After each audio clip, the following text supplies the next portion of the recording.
यहाँ पर हल्का सा एक प्रश्न आया, ये जो अप्रमेय शब्द है यानी प्रमाण, क्या भगवान को जाना जा सकता है? प्राय हम लोग के मन में यह प्रश्न आता है, क्या भगवान को जाना जा सकता है? जब भी आप शास्त्र पढ़ेंगे, कोई भी शास्त्र, जैसे उपनिषद पढ़ें, गीता पढ़ें, अध्यात्म रामायण आदि पढ़ें, किसी भी ग्रंथ को जब आप पढ़ेंगे, भगवान के बारे में, आत्मा के बारे में शब्द आएगा कि अप्रमेय। संस्कृत शब्द है अप्रमेय। प्रमेय, प्रमाण, ये माँ शब्द से आता है, जिसका अर्थ होता है मापना। हम लोग जैसे बोलते हैं माप, मापदंड या मानक, किसी चीज़ को नापना। बाजार में जब आप जाते हैं, अगर आपको एक सेर खरीदना है, 1 लीटर खरीदना है, अब तो खैर सब कुछ पैकेट में बन के आता है, लेकिन पहले के दिनों में जब सामान खुला मिलता था, अभी भी सब्जी आदि जब खरीदने जाते हैं तो तराजू पर उसे डाल करके किसी बटखरे के माध्यम से नापा जाता है, और जब दोनों मिल जाते हैं तब हम बोलते हैं कि हाँ, यह 1 किलो सब्जी है। संसार में जब हम लोग ज्ञान प्राप्त करते हैं, यह भी प्रमाण के ही माध्यम से होता है।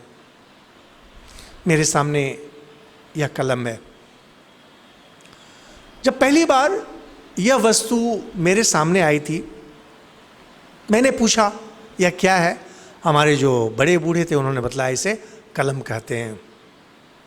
अब कलम चाहे जिस रूप में भी आए, चाहे फाउंटेन पेन हो, चाहे डॉट पेन हो, कुछ भी पेन हो, ये जो कैप है, कैप के सहित है, कैप के बिना है, जैसे भी हो, हम लोग उसको तुरंत, हमारा जो पहला ज्ञान था और उस पहले ज्ञान के बाद जो बाद में जितने भी ज्ञान आए, सारे ज्ञान को मिला करके मेरे मन में जो कलम की छवि बनी हुई है, उस छवि के साथ तुरंत इसे मिलान करेंगे। बटखरे, तराजू में बटखरे को रख करके जैसे मापा जाता है, वैसे इसे मापेंगे। मापने के साथ हम बोलेंगे हाँ, यह कलम है, या बोलेंगे यह कलम नहीं है, पेंसिल है, या बोलेंगे यह फाउंटेन पेन है, यह डॉट पेन है। सब कुछ जो हम लोग करते हैं, हमारे मन के अंदर एक मानक बना हुआ है, एक मापदंड बना हुआ है, एक बटखरा है। वह बटखरा कैसे आता है? तो बोलते हैं पंच इंद्रिय से आता है। किसी भी वस्तु को अगर मुझे जानना है, संसार की चाहे कोई भी वस्तु हो, उसको जानने के लिए हमारे मन के अंदर पहले से जो ज्ञान है, उस ज्ञान के साथ ही तुलना करके हम बोलते हैं हाँ, यह सही है या गलत है। कोर्ट में जब आप केस करते हैं, जज साहब भी आपको पूछते हैं कि ठीक है, आपने इस पर यह इल्जाम लगाया, लेकिन इसका प्रमाण क्या है? यानी इसकी सत्यता को जानने के लिए एक मापदंड चाहिए, एक मापक चाहिए, एक मानक चाहिए, जिसके माध्यम से हम जानेंगे कि हाँ, यह सही है। अब प्रश्न उठता है कि भगवान जाने जा सकते हैं कि नहीं? भगवान को कैसे जाना जा सकता है? हमारे शास्त्र बार बार करते हैं भगवान अप्रमेय हैं, यानी भगवान को नापा नहीं जा सकता है। कैसे नहीं नापा जा सकता है? तो बोलते हैं मूलतः, हमारे शास्त्रों में मूलतः 3 प्रमाण के बारे में बहुत अधिक कहा गया है। पहला है प्रत्यक्ष प्रमाण। प्रत्यक्ष प्रमाण होता है जो पंच इंद्रियों के माध्यम से आता है।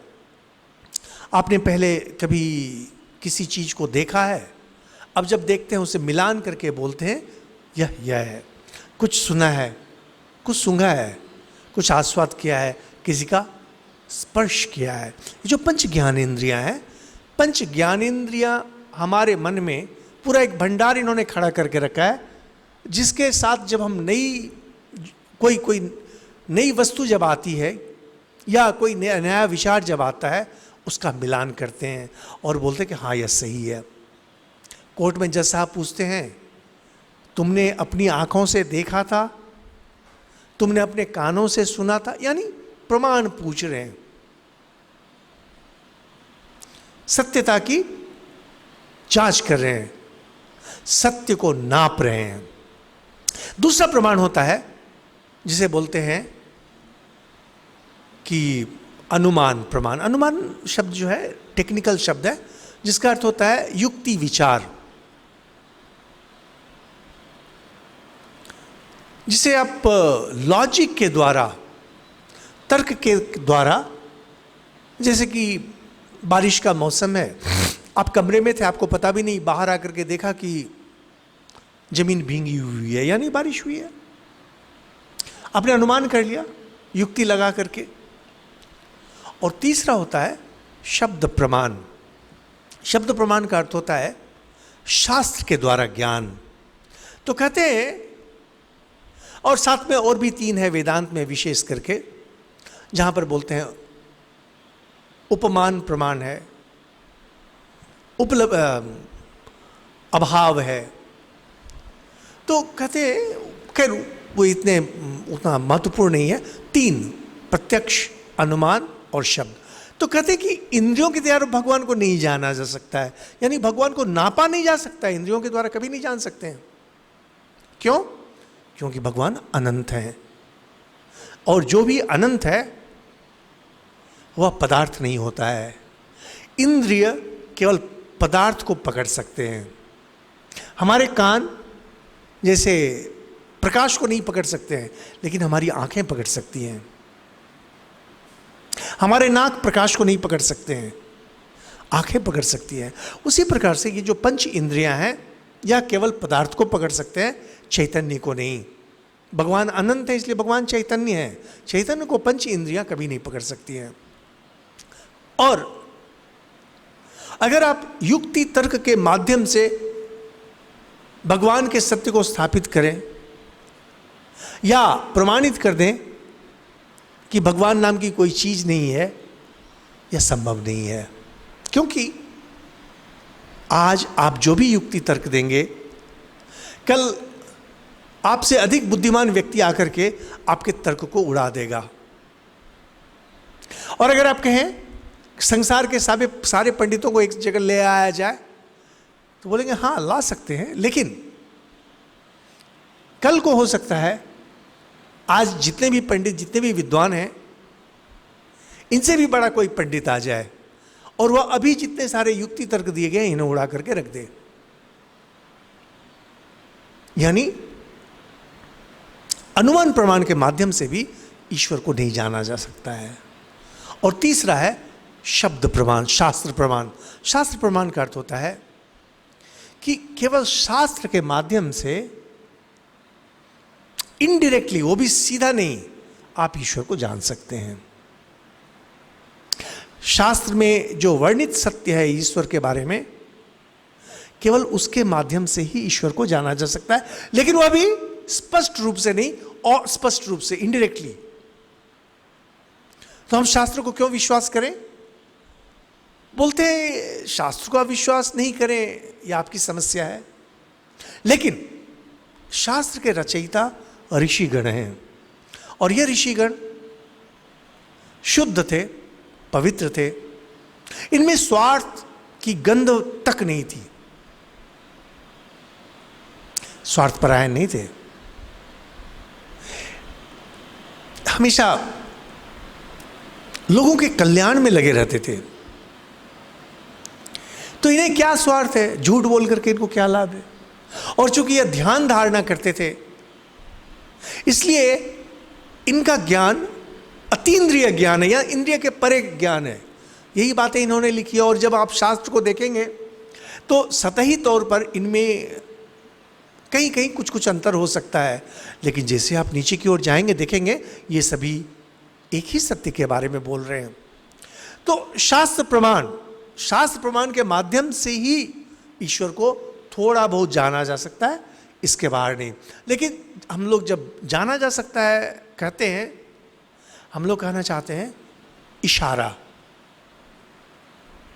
छोटे बच्चे को माँ चांद को दिखाती है, उंगली दिखा करके बोलती है बेटा वह चांद है। तो जिस तरह से उंगली दिखा करके बोलते हैं कि वह चांद है, उसी प्रकार शास्त्र इंगित इशारा करते हैं, यह भगवान है। इस शास्त्र प्रमाण के अलावे किसी दूसरे माध्यम से, जितना भी आप टेलीस्कोप लगा लें, आप माइक्रोस्कोप लगा लें, कुछ भी बायोस्कोप लगा लें, कुछ भी लगा लें, ईश्वर को आप नहीं जान सकते हैं। न तो अपने इंद्रियों के द्वारा जान सकते हैं और न युक्ति तर्क के माध्यम से। इसीलिए शास्त्रों में हमेशा भगवान को बोला गया है अप्रमेय। गीता में भी जब आत्मा के बारे में कहते हैं वहाँ पर यही कहा जाता है कि अप्रमेय है, आत्मा को जाना नहीं जा सकता है। जो थोड़ा बहुत जान सकते हैं अप्रत्यक्ष रूप में, इसलिए उसका नाम यह है अपरोक्ष। परोक्ष ज्ञान नहीं, प्रत्यक्ष ज्ञान भी नहीं, अपरोक्ष ज्ञान। यानी ईश्वर को जानने के लिए एकमात्र उपाय है आप ध्यान करें। ध्यान की गहराई में जब उतरेंगे, समाधि की अवस्था में पहुंचेंगे। समाधि की अवस्था में पहुंचने के बाद जब समाधि की काफ़ी गहराई में जब उतर जाएंगे, जहाँ पर आपका मन भी शांत हो जाएगा, उस समय आप सत्य के समक्ष रहेंगे। और चूंकि उस समय मन भी नहीं काम कर रहा होता है, उस समय एक स्वसंवेद्य आपको अंदर ही अंदर एक अनुभूति होती है। यह ज्ञान केवल ऋषियों को होता है।